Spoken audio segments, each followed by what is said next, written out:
Hello everyone. तो आज हम करेंगे क्लास 10 सिविक्स का chapter number first, that is power sharing. ये चैप्टर बहुत ही इजी है और काफ़ी इंटरेस्टिंग है क्योंकि हम इस चैप्टर को दो कंट्रीज की स्टोरी के थ्रू समझेंगे। First is Belgium and second is Sri Lanka. आप लोग सुनो इन स्टोरीज को, आपको काफ़ी इंटरेस्टिंग लगेगी। तो हम स्टार्ट करते हैं बेल्जियम की स्टोरी के साथ। बेल्जियम यूरोप का एक छोटा सा देश है जिसमें मेनली 2 लैंग्वेजेस बोली जाती है। 59% लोग डच भाषा बोलते हैं, 40% लोग फ्रेंच भाषा बोलते हैं और 1% लोग जर्मन भाषा बोलते हैं। जो ये ऊपर वाला रीजन है इसको फ्लेमिश रीजन बोलते हैं, जिसमें रहने वाले लोग डच भाषा बोलते हैं। जो नीचे वाला रीजन है ये है वेलोनिया रीजन, जिसमें रहने वाले लोग फ्रेंच भाषा बोलते हैं। जो बेल्जियम है वो अपना बॉर्डर फ्रांस, नीदरलैंड, जर्मनी और लग्जमबर्ग के साथ शेयर करता है। यहाँ की कैपिटल है ब्रुसेल्स, जिसमें 20% लोग डच भाषा और 80% लोग फ्रेंच भाषा बोलते हैं। जो यहाँ की पॉपुलेशन है वो लगभग 1 करोड़ है, यानी कि जो हमारा स्टेट है हरियाणा, उसकी पॉपुलेशन के भी लगभग आधी पॉपुलेशन है बेल्जियम की। एक बार इन दोनों कम्युनिटीज के बीच में काफी प्रॉब्लम्स क्रिएट हो गई थी, काफी टेंशन क्रिएट हो गई थी। अब उस टेंशन का रीजन क्या था, इतनी टेंशन क्यों हो गई थी उनके बीच में, अब हम उसका रीजन देखते हैं।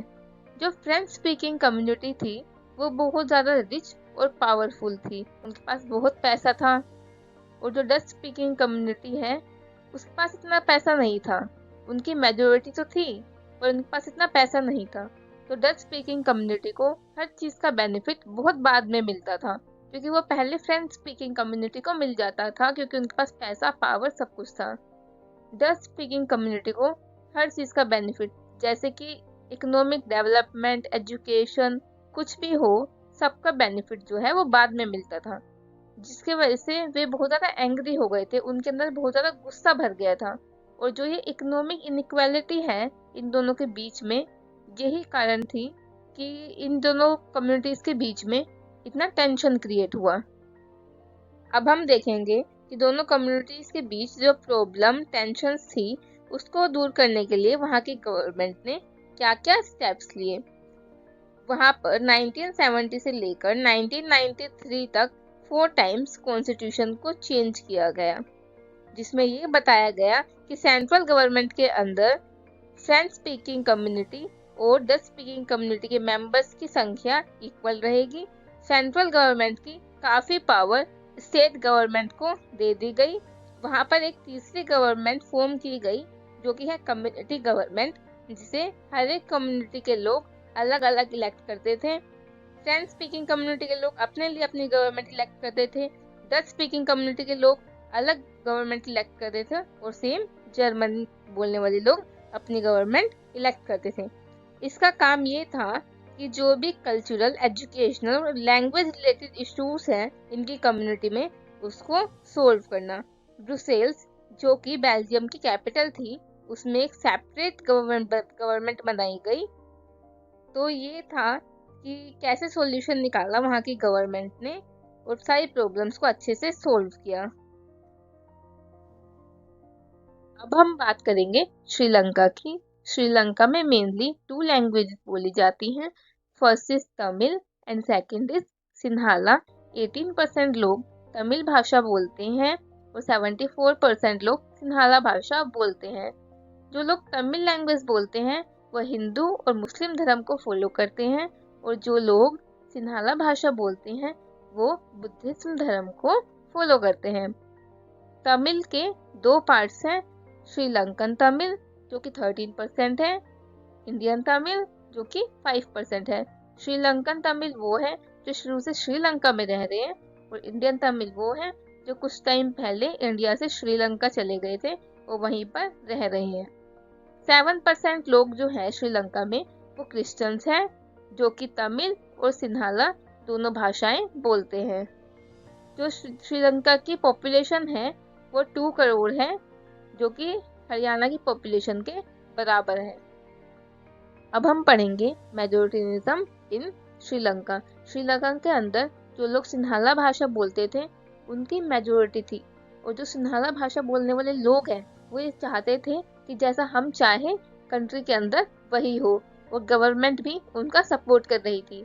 उनका सपोर्ट करने के लिए गवर्नमेंट ने कुछ स्टेप्स लिए। अब हम पढ़ते हैं कि वो स्टेप्स क्या है। 1956 के अंदर गवर्नमेंट ने सिन्हाला को वहाँ की ऑफिशियल लैंग्वेज डिक्लेयर कर दिया। गवर्नमेंट जो है सिन्हाला पीपल को फेवर करती थी, चाहे वो गवर्नमेंट जॉब हो चाहे यूनिवर्सिटी पोजीशन। गवर्नमेंट हर चीज में जो लोग सिन्हाला बोलते थे उन्हें फेवर करने लगी थी। न्यू कॉन्स्टिट्यूशन में ये बताया गया कि गवर्नमेंट जो है वो सिन्हाला पीपल है उनके धर्म यानी कि बुद्धिज्म को प्रोटेक्ट करेगी। इन सब के वजह से जो श्रीलंका में रहने वाले तमिल लोग थे उन्हें बहुत बुरा लगा। उन्हें ये लगा जो पॉलिटिकल पार्टीज हैं उन्हें उनके लैंग्वेज और कल्चर की कोई परवाह नहीं है। उन्हें ये लगने लगा कि जो गवर्नमेंट है उनके साथ डिस्क्रिमिनेशन कर रही है।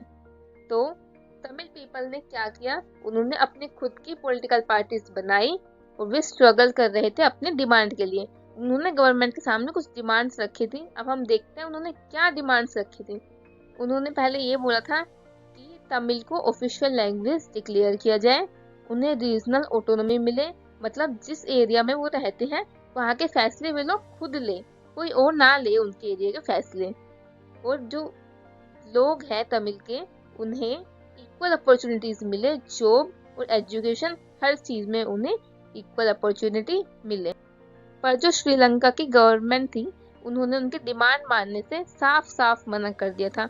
उन्होंने उन्हें साफ साफ बोल दिया कि हम आपकी डिमांड नहीं मानेंगे। तो 1980 में उन्होंने ये डिमांड किया कि हमें एक सेपरेट तमिल इलाम चाहिए, मतलब उन्हें एक सेपरेट तमिल स्टेट चाहिए जो कि नॉर्दर्न और ईस्टर्न पार्ट में हो श्रीलंका के, क्योंकि जो तमिल है वो श्रीलंका के नॉर्दर्न और ईस्टर्न पार्ट में रहते थे। और उन्होंने ये मांगा कि हमारा आप एक अलग स्टेट बना दो, हमें कुछ नहीं चाहिए, बस आप हमारा एक अलग से स्टेट बना दो। गवर्नमेंट ने उन्हें इसके लिए भी मना कर दिया। जो ये विरोध है अब वो सिविल वॉर में तब्दील हो गया। सिविल वॉर के वजह से बहुत सारे लोग मारे गए, दोनों कम्युनिटीज के हजारों लोग मारे गए और इसका अंत बहुत बुरा हुआ। ये थी श्रीलंका की बुरी सैड स्टोरी जो कि बिल्कुल भी अच्छी नहीं थी। इसकी एंडिंग बिल्कुल भी अच्छी नहीं हुई क्योंकि यहाँ की गवर्नमेंट ने पावर शेयरिंग नहीं की। यहाँ की गवर्नमेंट नहीं चाहती थी पावर शेयरिंग करना।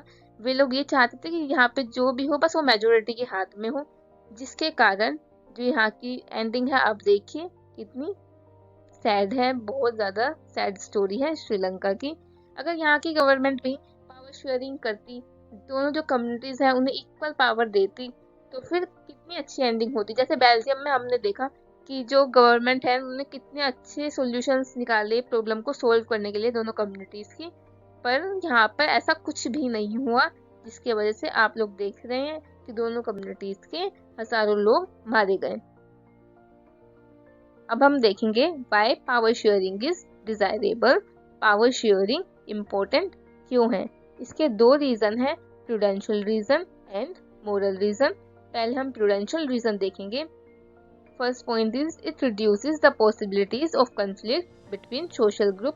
पावर शेयरिंग के वजह से जो सोशल ग्रुप है उनके बीच में कंफ्लिक्ट की संभावना बहुत कम हो जाती है, उनके बीच लड़ाई की संभावना बहुत कम हो जाती है। और second point is political stability जो है वो सोशल ग्रुप्स के बीच में मेंटेन रहती है, क्योंकि अगर कंफ्लिक्ट नहीं होगी, लड़ाइयाँ नहीं होगी, तो ऑब्वियस है कि पॉलिटिकल स्टेबिलिटी मेंटेन रहेगी। And second reason is moral reason. इसमें बताया गया है power sharing is a spirit of democracy. जो पावर शेयरिंग है वो डेमोक्रेसी की स्पिरिट है, क्योंकि जैसे कि आपने देखा श्रीलंका के अंदर पावर शेयरिंग फॉलो नहीं की गई थी और उसकी जो स्टोरी का एंड है वो कितना बुरा हुआ था, जिसमें हजारों लोग दोनों कम्युनिटीज के मारे गए थे। और वहीं बेल्जियम के अंदर पावर शेयरिंग फॉलो की गई थी, उसका एंड कितना अच्छा हुआ था। गवर्नमेंट ने पावर शेयरिंग के थ्रू कितना अच्छा जो है वो सॉल्यूशन निकाला था। And second reason is it involves sharing power with those affected by its exercise and who to live with its effect। जो पावर शेयरिंग है वो रिप्रेजेंट करता है उन लोगों को जो इससे इफेक्ट होते हैं, वो उनकी आवाज बनता है। अब हम पढ़ेंगे forms of power sharing. There are 4 forms of power sharing. अब हम फॉर्म्स को वन बाय वन स्टडी करेंगे। Now first is among different organs of government. इसका एग्जाम्पल है लेजिस्लेचर, एग्जीक्यूटिव, जुडिशरी। ये तीनों ऑर्गन्स जो है गवर्नमेंट के, वो सेम लेवल पर रहकर काम करते हैं। इनकी पावर्स जो है वो सेम है, बस इनका जो काम है वो अलग अलग होता है। इसको हम हॉरिजॉन्टल डिस्ट्रीब्यूशन ऑफ पावर भी कहते हैं। ये जो तीनों ऑर्गन्स है गवर्नमेंट की, लेजिस्लेचर, एग्जीक्यूटिव, जुडिशरी, एक दूसरे पर नजर रखते हैं, एक दूसरे कामों को देखते हैं कि वो सही से कर रहा है या फिर नहीं कर रहा है। तो इसलिए हम इसको चेक्स एंड बैलेंसेस सिस्टम बोलते हैं। अब हम बात करेंगे सेकंड फॉर्म ऑफ गवर्नमेंट की, that is among government at different levels. इसका एग्जांपल है central government, state government, local government. जैसे कि भारत में होता है, सेंट्रल गवर्नमेंट के पास सबसे ज़्यादा पावर होती है, स्टेट गवर्नमेंट के पास फिर थोड़ी और कम पावर होती है, और लोकल गवर्नमेंट के पास थोड़ी और कम पावर होती है। इन सब गवर्नमेंट का जो है एरिया है काम करने का वो अलग अलग है। इसमें सबसे ज़्यादा पावर सेंट्रल गवर्नमेंट के पास होती है। इसको हम फेडरल डिवीजन ऑफ पावर भी बोलते हैं और वर्टिकल डिवीजन ऑफ पावर भी बोलते हैं। In a vertical division, power is shared between a general government for the entire country and the government at regional levels. एक गवर्नमेंट वो होती है जो पूरी कंट्री के लिए काम करती है, और एक गवर्नमेंट वो होती है जो अपने एरिया के लिए, पर्टिकुलर एरिया के लिए काम करती है। जैसे कि जो सेंट्रल गवर्नमेंट है वो पूरी कंट्री के लिए काम करती है, स्टेट और लोकल गवर्नमेंट सिर्फ अपने एरिया में काम करती है। अब हम बात करेंगे थर्ड फॉर्म ऑफ गवर्नमेंट की, that is among different social groups. ये लैंग्वेज और रिलीजियस के बेसिस पर बनाई जाती है। इसका बेस्ट एग्जांपल है कम्युनिटी गवर्नमेंट, जो कि बेल्जियम के बनाई गई थी।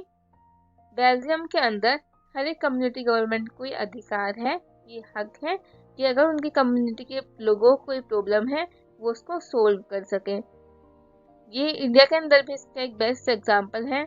इंडिया के अंदर वुमेन और सोशल वीकर सेक्शंस के लिए कुछ सीट्स जो है वो रिजर्व होती हैं, जैसे SC, ST, OBC, इन सब के लिए कुछ सीट्स जो है वो रिजर्व होती हैं ताकि उन्हें भी पावर शेयरिंग में आने का मौका मिले।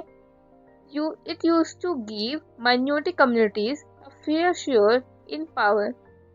इसके वजह से जो माइनॉरिटी कम्युनिटीज होती हैं उनको भी पावर शेयरिंग का हिस्सा बनने का मौका मिलता है।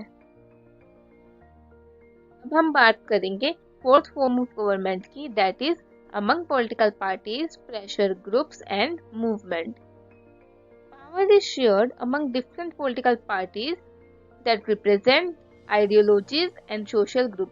जो पावर है वो अलग अलग पॉलिटिकल पार्टीज के बीच शेयर की जाती है, जिनकी अलग अलग आइडियोलॉजी होती है, जिसके वजह से पॉलिटिकल पार्टीज के बीच में कंपटीशन बढ़ जाता है। अलग अलग लोग अलग अलग पॉलिटिकल पार्टीज को वोट करते हैं, जिसकी वजह से पॉलिटिकल पार्टीज के बीच जो कंपटीशन है वो बढ़ जाता है, और ये कंपटीशन ये इंश्योर करता है कि किसी भी एक पार्टी के हाथ में सारी पावर ना हो। अब हम इस चैप्टर के कुछ मोस्ट इम्पोर्टेंट क्वेश्चंस देखेंगे। तो हमारा फर्स्ट क्वेश्चन है, Which one of the following languages was declared as the official language of Sri Lanka by an act passed in 1956? जो एक्ट पास हुआ था 1956 में, उसमें कौन सी लैंग्वेज को श्रीलंका की ऑफिशियल लैंग्वेज डिक्लेयर किया गया था? तो हमने पढ़ा था जो लैंग्वेज थी वो है सिन्हाला, तो इसका आंसर हुआ second, that is Sinhala. Next question is, Which one of the following system of power sharing is called checks and balances? That is इसका आंसर होगा ए, हॉरिजॉन्टल डिस्ट्रीब्यूशन ऑफ पावर। इसमें हर ऑर्गन एक दूसरे के ऊपर नजर रखता है, एक दूसरे को काम को चेक करता है, इसलिए हम इसको system of checks and balances बोलते हैं। Next question is, what is the percentage of Sinhala speaking community in Sri Lanka? So the answer is 74%। Next question is, how many times was the Belgium constitution amended between 1970 and 1993? Belgium का जो constitution है वो कितनी बार change हुआ था?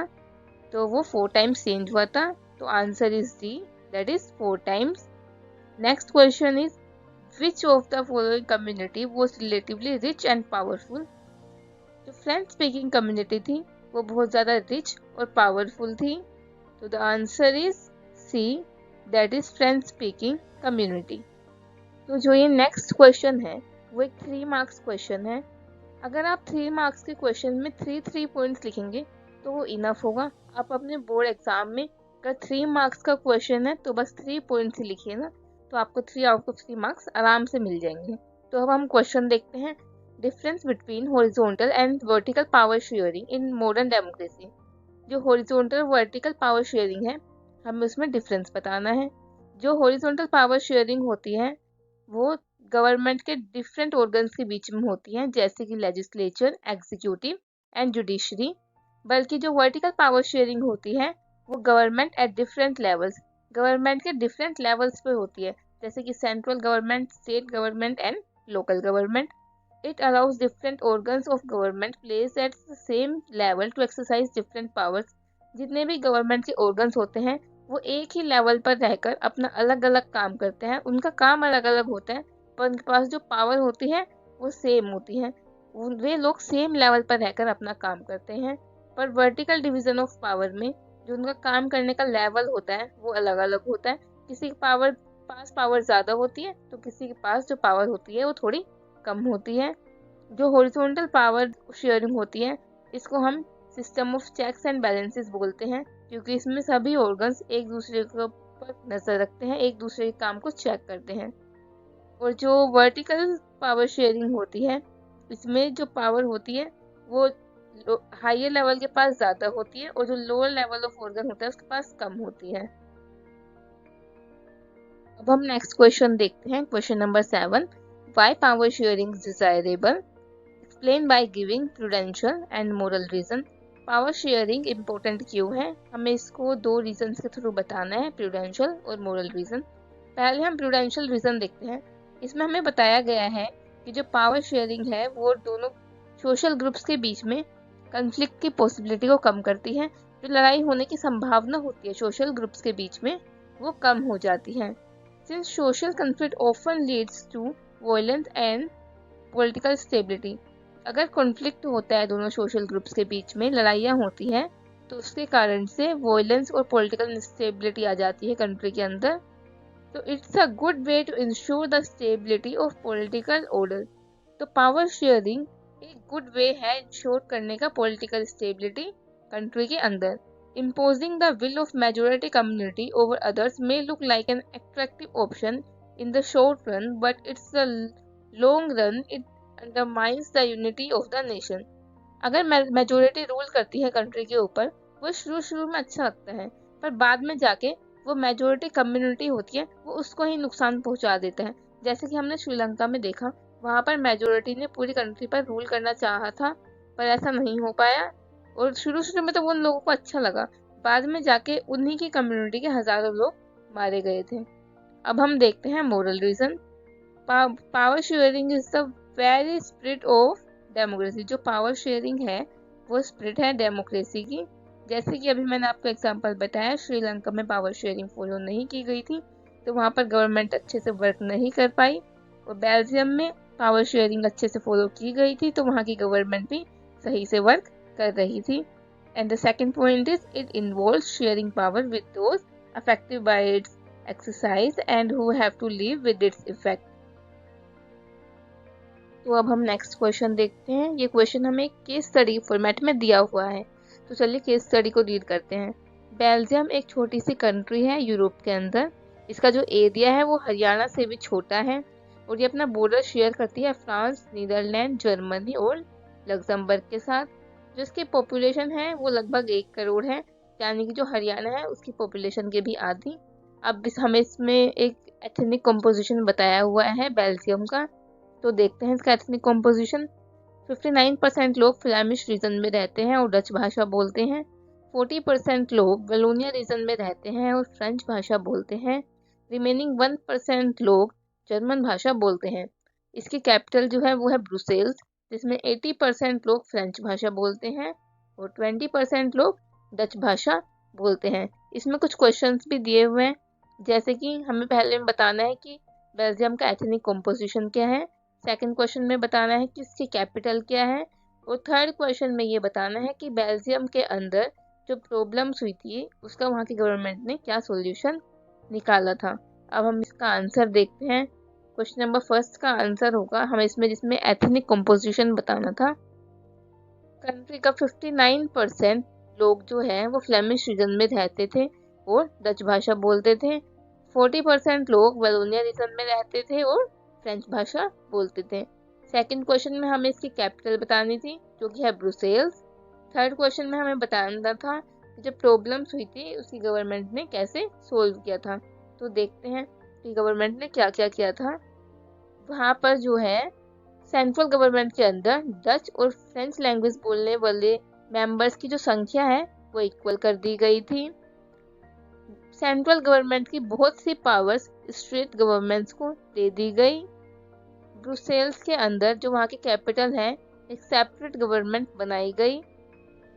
Apart from central and state government, वहाँ पर एक नई गवर्नमेंट फॉर्म की गई, जो कि है कम्युनिटी गवर्नमेंट। तो ये थे इस चैप्टर के कुछ most important question. I hope कि आपको ये चैप्टर अच्छे से समझ आया होगा। If you like this video, please share it and also subscribe my channel. Thank you.